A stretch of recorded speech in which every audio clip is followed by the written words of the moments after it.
Exercise 13.4 का question number दूसरा है, जो सबसे महत्वपूर्ण ये भी है। पहला नंबर का क्वेश्चन बता चुके हैं, अब है दूसरा नंबर क्वेश्चन। ये भी महत्वपूर्ण क्वेश्चन है, वेरी वेरी इंपॉर्टेंट, बहुत महत्वपूर्ण क्वेश्चन है ये जो एक और बताएंगे तीसरा नंबर में, वो भी। ये तीनों क्वेश्चन जो इस एक्सरसाइज, इस प्रश्नावली में जो है 13.4 में जो 3 क्वेश्चन है, तीनों प्रत्येक साल तीनों में से कोई एक ना एक क्वेश्चन बताएंगे। तो पहला क्वेश्चन बता दिए हैं, आज चल रहे हैं दूसरा क्वेश्चन। तो दूसरा क्वेश्चन क्या कह रहा है, सबसे पहले उसको समझना जरूरी है कि क्या कह रहा है क्वेश्चन। तो आइए पढ़ते क्वेश्चन को। एक शंकु के छिन्नक, तो छिन्नक के बारे में जानकारी है हम लोग को। एक शंकु के छिन्नक की तिर्यक ऊंचाई 4 सेंटीमीटर है, जिसको हम एल से सूचित करते हैं, तिर्यक ऊंचाई, तथा इसके वित्तीय सिरों के परिमाप, परिधियां भी लिखा हुआ है, मतलब परिमाप जो होता है इसका, जिसको परिधि भी कहते हैं, तो भी फॉर्मूला जानना जरूरी है। परिमाप दिया हुआ है 18 सेंटीमीटर और 6 सेंटीमीटर है। इस छिन्नक का वक्र पृष्ठीय क्षेत्रफल ज्ञात कीजिए। तो ये जो छिन्नक है इसका वक्र पृष्ठीय क्षेत्रफल निकालना है। तो सबसे पहले शंक्वा का जो छिन्नक है उसका फिगर लेते हैं।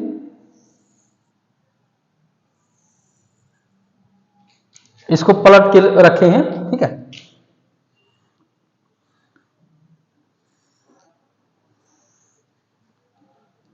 ये रहा शंक्वाकार छिन्नक। ये छिन्नक है, इसको हम तिर्यक ऊंचाई L कहेंगे। L इक्वल टू है 4 सेंटीमीटर। उसके बाद इसका परिधि दिया हुआ है 18 सेंटीमीटर और 6 सेंटीमीटर। तो बड़ा वाला जो है ये होगा परिधि, ये दिया हुआ है, और छोटा वाला 6 सेंटीमीटर।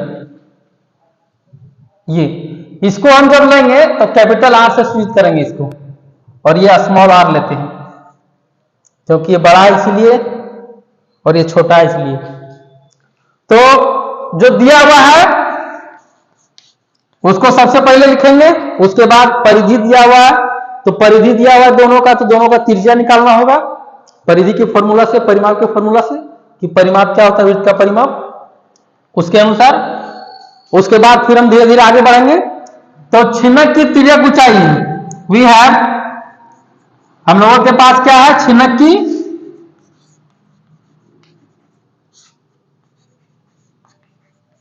तिर्यक ऊंचाई,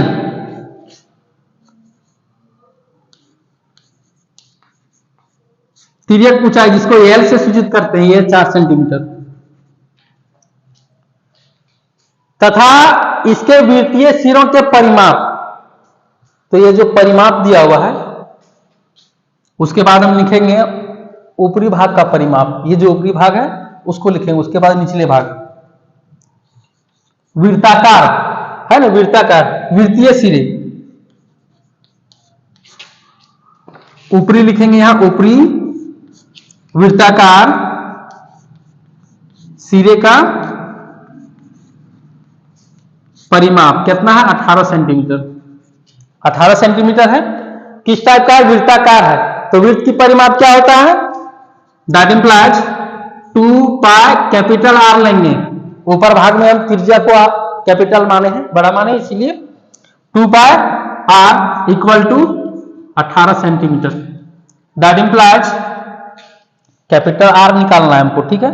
तो कैपिटल R निकालना है, तो कैपिटल R इक्वल टू क्या हो जाएगा, 18 सेंटीमीटर बटा 2 पाई, ये होगा 18 सेंटीमीटर बटा 2 पाई। उसके बाद आगे बढ़ेंगे हम, ये कटेगा 9 दूना 18, तो capital R equal to clearly क्या निकल जाएगा, 9 बटा पाई सेंटीमीटर। ये है कैपिटल R, 9 बटा पाई सेंटीमीटर हम निकाल लिए कैपिटल R। उसके बाद आगे हम लेंगे फिर नीचे भाग वृत्ताकार, नीचे वृत्ताकार सिरे का परिमाप। तो इसके लिए स्पेस भी जरूरी है। तो इसी प्रकार से हम लेंगे, आगे जो लेंगे उसको। तो हम क्वेश्चन को थोड़ा इरेज करते हैं।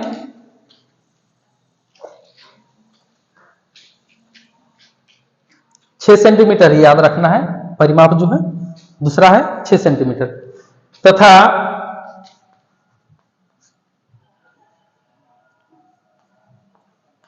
नीचे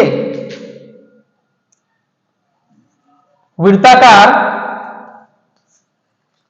सिरे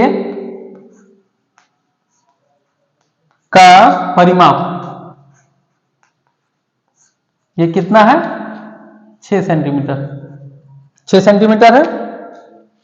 दैट इंप्लाइज विड्थ का परिमाप क्या होता है? 2 pi r equal to 6 centimetre. Small are क्यों लिए, कैपिटल आर क्यों लिए, ये तो जानकारी होगा ही।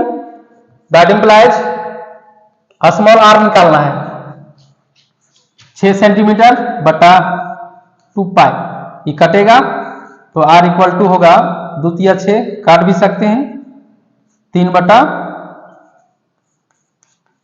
पाई सेंटीमीटर, यह स्मॉल आर निकल गया। मतलब निचले भाग की त्रिज्या है 3 बटा पाई सेंटीमीटर और ऊपरी भाग की त्रिज्या है 9 बटा पाई सेंटीमीटर। पाई में हम इसलिए रखें, आगे चल के ये फायदेमंद होगा कॉमन जब लेंगे तो, इसीलिए हम पाई में ही रखेंगे। अभी भी याद रखना है एल क्या है, वहां दर्शाया गया है। उसके बाद हम लेंगे शंक्वाकार छिन्नक का क्षेत्रफल। अब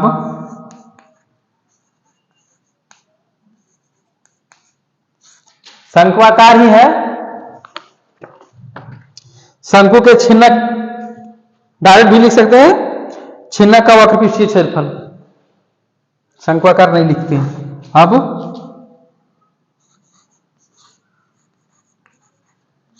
छिन्नक का वक्रपृष्ठीय क्षेत्रफल, वक्रपृष्ठीय क्षेत्रफल छिन्नक का कुछ अलग होता है। तो शंकु का जो होता है पाई आर एल होता है, या तो फिर पाई एल आर भी कर सकते हैं, दोनों सेम है। तो ये जो शंकु जो है, छिन्नक जो है इसमें, तो छिन्नक का होता है pi L into capital R plus small are. क्यों लिए कैपिटल आर और स्मॉल आर?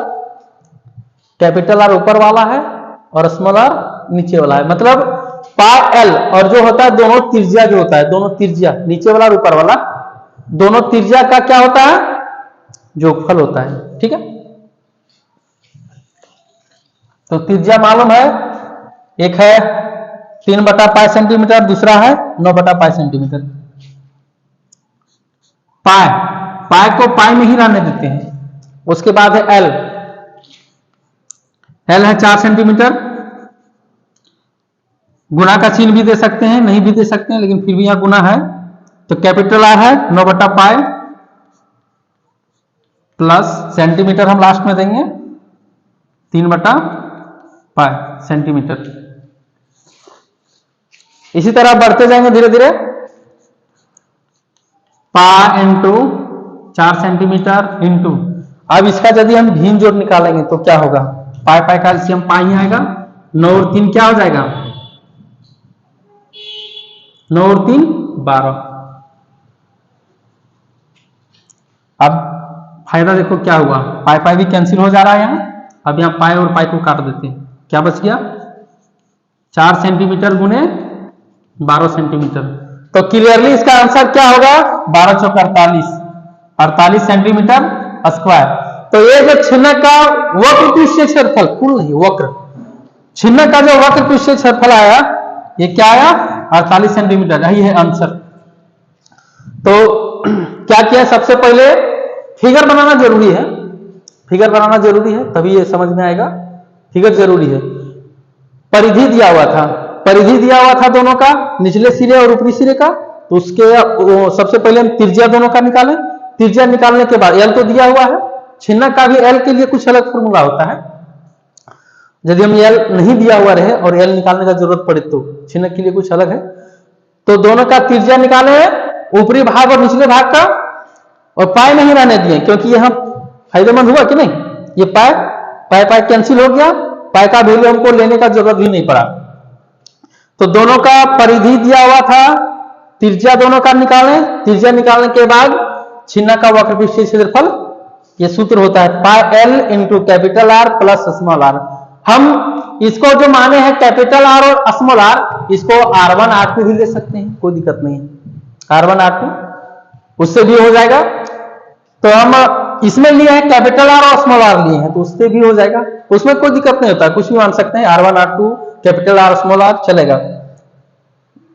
तो उसी प्रकार वैल्यू बैठाएं, एल का भी वैल्यू बैठाएं, इसका भिन्न जोड़ निकाल दिए, क्योंकि ये दोनों जो है कैपिटल आर स्मॉल आर का जोगफल होता है। तो क्या हुआ 12 बटा पाई, पाई पाई यहां कट गया, बाकी हम गुना कर दिए, 12 चौक 48। और ये क्वेश्चन बहुत इंपॉर्टेंट है, बहुत VVI है, बहुत बहुत इंपॉर्टेंट ये क्वेश्चन है। तो ये भी क्वेश्चन प्रत्येक साल, शुरू में भी बोल रहे थे, अभी भी बोल रहे हैं, लेकिन ये क्वेश्चन जो है, 3 क्वेश्चन जो है इस प्रश्नावली में 13.4 में, तीनों में से एक बताए हैं महत्वपूर्ण क्वेश्चन जो है, और दूसरा ये वाला है, ये भी क्वेश्चन, ये तीनों में से कोई एक ना एक जरूर आता है। तो ये नहीं पढ़ा, तीनों में से 3 क्वेश्चन ये नहीं पढ़ा तो कुछ नहीं, 5 नंबर व्यर्थ में चला जाएगा। तो ये समझना भी जरूरी है। तो अगर समझ में आ गया होगा तो एक लाइक कर देना, चैनल में न्यू है तो सब्सक्राइब कर लेना, और इतना मेहनत किया तो शेयर करने के लिए नहीं भूलिएगा। तो धन्यवाद आप लोग सभी को, बेस्ट ऑफ लक। हो सके कि यही क्वेश्चन रहे, इसीलिए इसे भी पढ़ लेना जरूरी है।